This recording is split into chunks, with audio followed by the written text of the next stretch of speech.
Hi everyone. Today I'm talking about dealing with emotional overwhelm as an INFJ.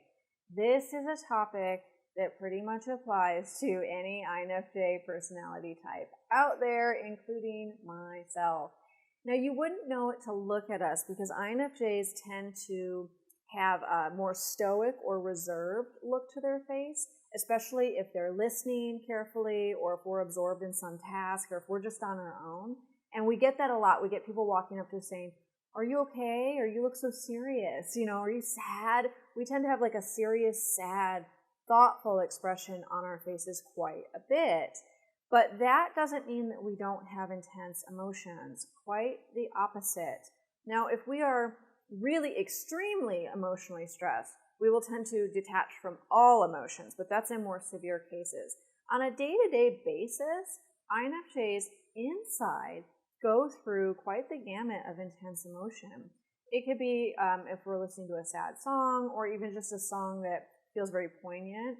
It can be if we have more of a deeper conversation with somebody and maybe we really get a glimpse into that person's life or something painful that person is going through.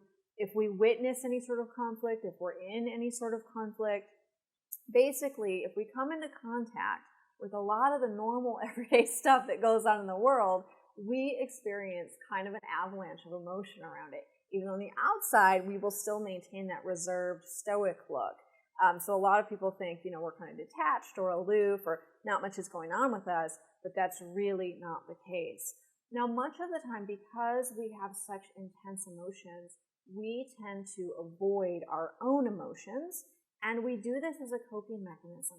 We do this because we don't want to get overwhelmed, especially if we live the sort of life where maybe we're in an office around other people or we're in classes around other people or we're out in public. We really don't like other people seeing our private emotions or seeing our private processes that we go through.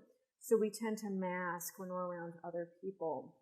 But that doesn't mean that we're not going through that overwhelm inside. So a lot of times to just get through the day, we will push our emotions aside and kind of push that away from us because we just can't deal with it. We can't deal with it until we're alone, and a lot of us don't have adequate alone time to deal with it in the way that we need to.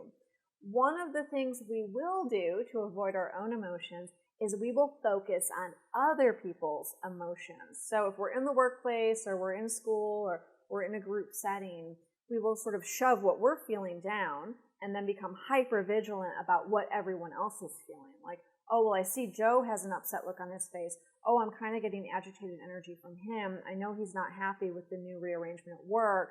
Let me go down the rabbit hole with what Joe is feeling and how Joe is reacting to the situation. And we'll do that over and over again. It's not really helped by the fact that we scan the energy of our closest relationships constantly anyway, and that's something we can't help. We are harmony seekers, and we know when the harmony in a relationship is off or the harmony in someone else's emotional state is off. So with our partner or our closest friends or our children or our pets or our coworkers, if anybody comes near us, we do this scanning thing. The second they walk in the room or the second we pick up the phone, we're listening very closely. Tone of voice, body language, any sort of psychic sensitivity downloads we're getting, like all of that information. We're reading it, scanning it. What's going on with this person? How can I help? What do they need? We can really get lost there. It's kind of this combo of we're avoiding our own stuff. We want to make sure everyone else around us is okay. So we push our stuff down, we push our stuff away, and we're focusing on everyone else to avoid the emotional overwhelm. However, this doesn't really work. What usually happens is we take on those other emotions. So the other people, if they are upset or they're going through something or they're angry or whatever it is, we will take that on. We will start absorbing it and trying to process it for them, even though we really can't, and carrying it for them. And then we're overwhelmed all over again. So it's kind of this cycle that a lot of INFJs go through, where we are overwhelmed and overwhelmed and overwhelmed every day to the point where we can become almost like very resentful and angry under the surface. Like, I just want to go away and live in a cottage in the woods, and I want no contact with humanity, and I can't stand humanity. This is too hard for me. This is too painful.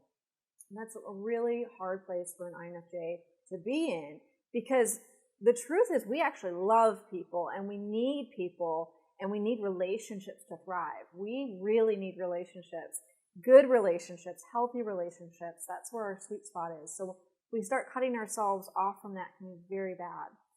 So what we need to do, the solution to this kind of everyday overwhelm that so many INFJs go through, we need to bring it back to us. We need that alone time I mentioned just a minute or so ago, and I said not many of us get the alone time we need. Alone time has to be a priority. Private space has to be a priority for us. Every day we need to go somewhere where we are completely alone.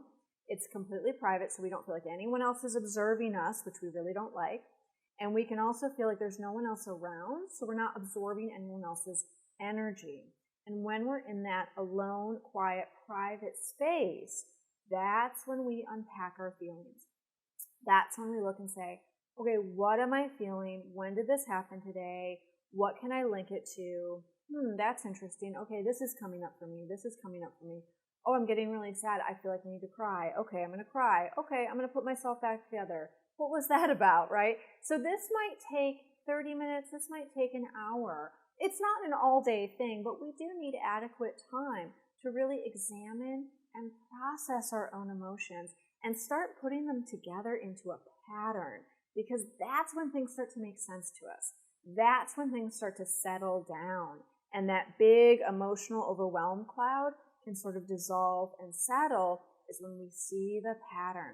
Oh, that's why I was feeling this way.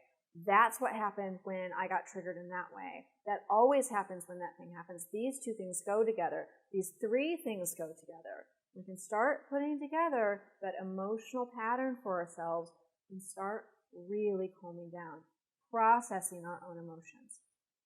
So I'm going to be teaching a class. It opens in just 2 days. It's called Energy and Intuition for INFJs. The class is all about this sort of stuff, and it's solely for INFJs. I'm not saying no other types can come in. Other types are welcome to come in if they would like. They might just not find it as relevant to their own lives if they're not an INFJ personality type. If you are an INFJ personality type, you're going to find this class very relevant to your life. We're going to be talking about relationships, emotions, intuition, life purpose, creativity, basically how to understand yourself much, much more deeply, and how to take that understanding out into the world and use it on an everyday level to have a better life, to feel like you're not so alone, to feel like you're not so weird, to feel like you're not so crazy, and to actually start to feel like, oh, wait a minute, hey, these are my gifts. This is what I'm here for. This is what I'm really good at, and now I finally know how to use it. That's what this class is going to be. That's the kind of class it is.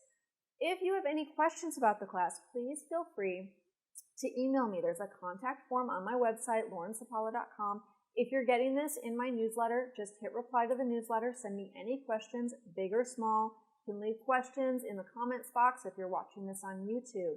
If you're not yet subscribed to my newsletter, please do. I make all the updates and announcements about my classes through that newsletter. So if you don't want to miss out when the registration window opens, it's only going to be open for 5 days. Make sure you are subscribed to my newsletter. And please subscribe to my YouTube channel. I do content like this fairly often. INFJ stuff, intuition stuff, writing stuff, creativity stuff, feelings stuff. That's the kind of channel this is. So please subscribe to my channel.